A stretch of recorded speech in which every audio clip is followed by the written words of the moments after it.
Look at this.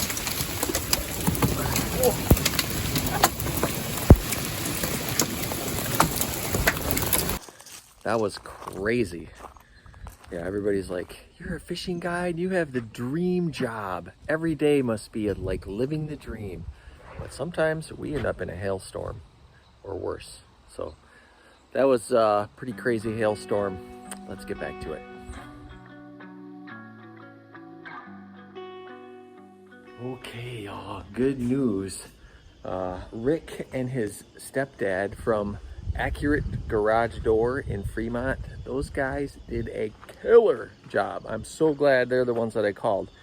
They came today and put the garage doors on. Let me show you. Doesn't that look nice? Oh wait, I need to put the door down. It doesn't look nice yet because the door's still up. So we have the really nice black trim on both sides. We have really nice quiet openers. They have like the nylon wheels. These things are really nice doors. So I don't have the openers hooked up yet, so we're pulling a rope. We're pulling a rope. These things want to go up. So right now, just doing it by hand. But they're pretty nice because they're insulated doors, super heavy duty, 8 foot by 10 foot. And they squeaked it in. Like, I don't even know how they did it. They squeaked that thing in my narrow spot up there. He actually had to go back and get smaller curved things right there because the original ones were too big. But it's a really nice quiet door. Got the same one over on this side. Yeah, those fellows were super nice. Worked their butt off from like 8 o'clock this morning to it's like 6 o'clock right now. They've been here all day working. And I'll show you the outside here. It's black. Makes the house look not so black now, but all my soffit and fascia is black, and that's gonna be the same thing on the garage. So we chose not to do any sort of windows or in it, just keep it plain and simple. It's a Horman garage door. A very nice door though. We got the little fancy things here, codes, and 4 openers. So once we get power in there, we'll be all set. This is the part that excites me the most about the garage doors, is that I was able to fit an 8 foot door in here. Oh my gosh, I have so much room here. I gotta measure that. I gotta find out what that is. I'll bet it's 18 inches at least. Close 17 inches. That means I can lift my Jeep up another 17 inches. Well, maybe not. I can get more of a lift if I want, but I'm not going to because, man, I have clients who already have a tough time getting in here. So, yeah, that's good news though. Why does my hair look red? Oh, it's my sunglasses. That's right. I got new sunglasses. So today is Friday. It's still September. Sometime in September. So let me show you what I'm working on. So I went and picked up all the black steel from the Amish guys, and I put the black drip edge on the whole roof. And now I'm putting the ice and water shield up. I got the really good stuff, the high temp synthetic, and if I climb up on the ladder, it's really nice stuff. I've never used such nice ice and water shield. It's blue. It's got all these little ridges in it. It's kind of cool. So I had to buy 5 rolls of it though, at $105 a roll. So that was way more money than I was planning on spending. But like, do you go with a $100 roll that covers the whole thing and then you have problems 10 years down the road? Or do you buy the extra $400 worth of stuff and get the good stuff? So that's what I did. But look at my steel. That's gonna look really nice with the black garage doors that we have. So I'm gonna keep working on this. I think it's like maybe 70 degrees. No, not even that. I'll bet it's like 65 degrees today. And this is a welcomed break from the 90-degree heat that we had a couple weeks ago. Way nicer working on the house. Mrs. Z came out a few minutes ago and said, "Are you sure you know what you're doing?" And I have no idea what I'm doing. But I told her, yes, I watched a couple of videos, and that seemed to give her the reassurance that she needed. So I'm just making this up as I go. All right, before you think I am super awesome and did all of this ice and water shield myself, I am not that awesome. Huge thank you to my buddy Robert, who came over and helped me with this, because there's no way that skinny little Matt could have gotten this done this fast, and I would have been twice as exhausted. So we got the ice and water shield on. It can rain and I won't be crying. So we're all good, all good. Maybe work on the steel next.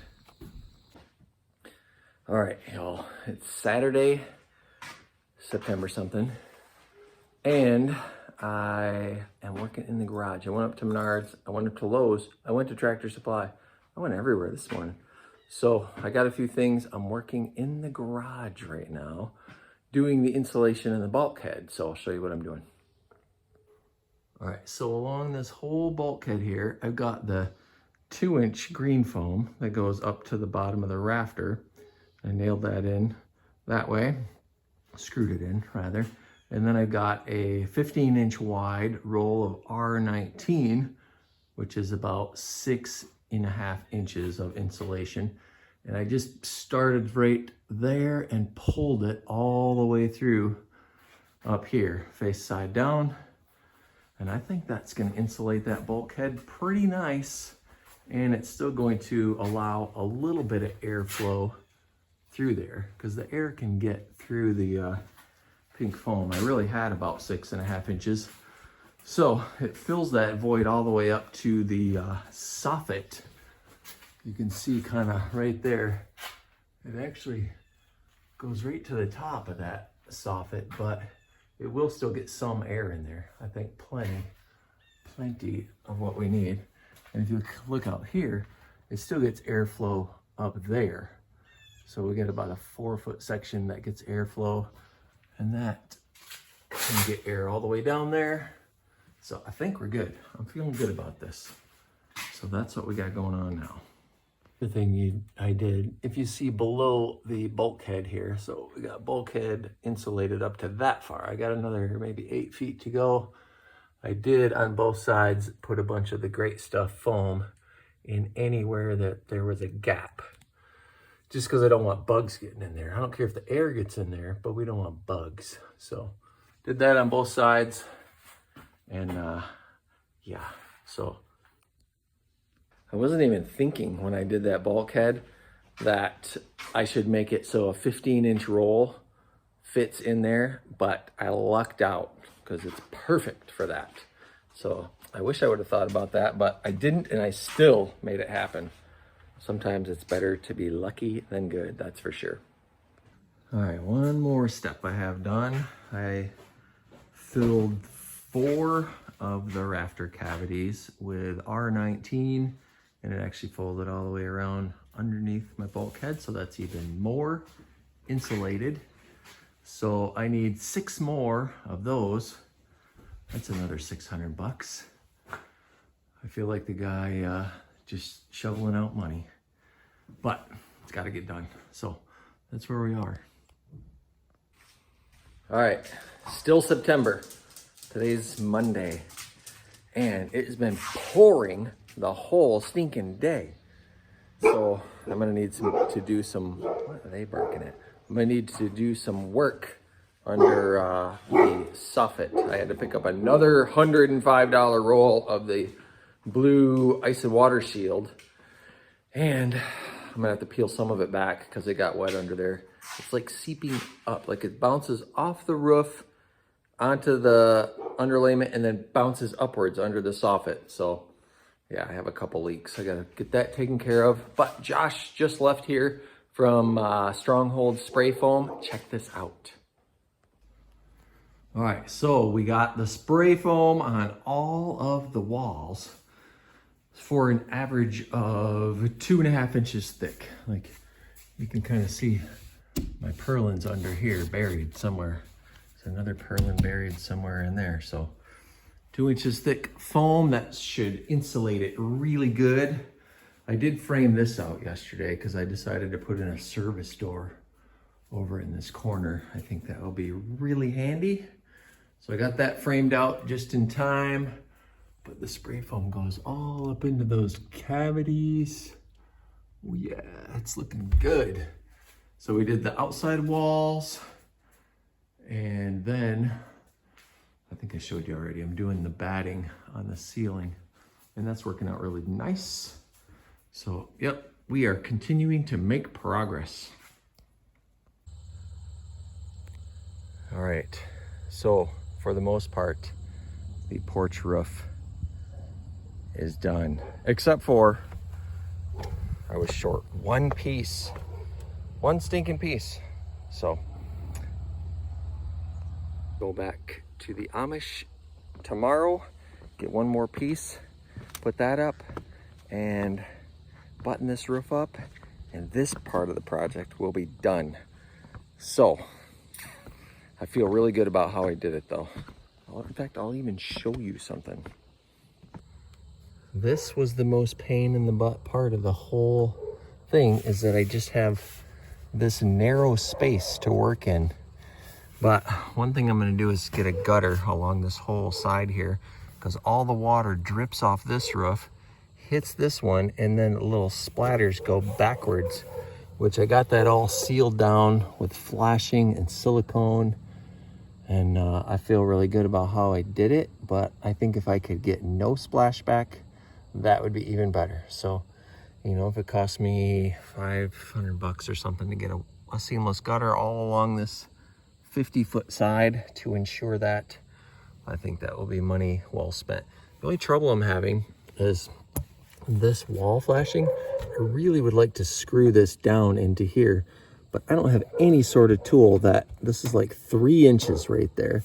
I don't have any sort of tool that I can get a screw down in there with. And I can't get a drill bit down there, so I can't just put a rivet in it. So I gotta figure that out. My brother-in-law, Mike, said maybe just cut a piece of wood that fits tightly in here, silicone it in so it squeezes that down, and you know, like every I don't know, 5 or 6 feet or something. That's probably the best idea. So we'll see. I got to do something about that though, especially where those seams come together, the overlaps. I don't know if you can see that one right there. That's one of them I really would like to do something about. So we'll see. I got to figure something out. So then along the front overhang here, this is a 2-foot overhang. So it really doesn't get any rain. I mean, even if it rains hard, it's still dry from this point up. But I'm not sure how the snow is gonna react with all of this. We'll see. It's facing south and it's a black roof, so we might not get much snow. But I had to do kind of the same thing with this flashing, is just silicone the heck out of it and get it up there as tight as I could. And then this flashing under my trim comes up to like there, goes down here. So I think we're gonna be very safe. Plus there's a gap, a 1-inch gap behind all of my wood siding, and then house wrap on top of the OSB. So I think we're very safe up here. So that's where we're at with the steel roof. And I'm out of breath. Must be lower oxygen up here on the roof. All right, I gotta get down. All right, it's been a busy morning. It's Monday. I have today off, guiding the rest of the week, so it's crunch time. So I got another piece of steel. Gonna try to finish this roof up here today. But it's already like 3 o'clock and I've been busy all day finally getting around to this, and I've been moving so slow. I feel like people are passing me like I'm an old man. So I bought a new hat that I'm hoping will help. Speedy Gonzalez. Yeepa yeepa. Let's go. Oh man, it's been a busy Saturday and windy. Nice out, but super windy, which isn't good when you're trying to carry 12-foot pieces of aluminum soffit around. I can tell you that. I bent a couple just because of the wind. I may have said a halfway naughty word, even. Not totally, but I guess halfway is all the way, isn't it? So let me show you what I got done today. So today I've been working on getting the soffit and fascia on the front of the house. I did have to go around the side a little bit in order to finish this off the right way. Let me see if I can get the light better on this. There you go. That's a little better. So got the soffit and fascia done. I had to do kind of two different levels of it, as you can see here, going down and then back. But that's the way it had to be, and actually I think it looks pretty cool. And it was kind of tricky to get that soffit way up in there in the roof line, but I did it. So now what I can do is I can box in this beam, these two headers here, make it look like one big beam, and then I can do some big fancy timber frame floor to floor that comes down there. I think that'll be really cool. So now I just got to come around all of this here, and then I got to do the back side as well. It has been a beautiful day, but windy. So this side will be a little easier because I don't have the giant overhang. So it's really just one level. I can probably finish up all of this soffit and fascia in one day now. I've been working since early this morning on the front part. So that's where we're at on this Saturday in October. There's not very many nice days left, so I'm trying to take advantage of it.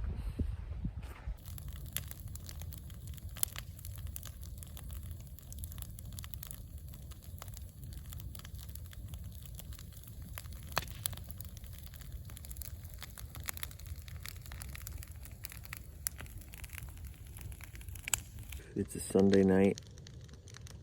Been a good, beautiful day in October. My parents came up, visited. My daughter, son-in-law, granddaughter came and visited. My son came over and visited. It's just been a good day. Good day. And sitting here by a campfire. That's why the lighting's so bad. But just thinking about the past year and a half of my life building this house. It's been physically exhausting. For sure the hardest thing I've ever done in my life physically. And maybe even mentally too, I don't know. But it's brought really hard times throughout this process.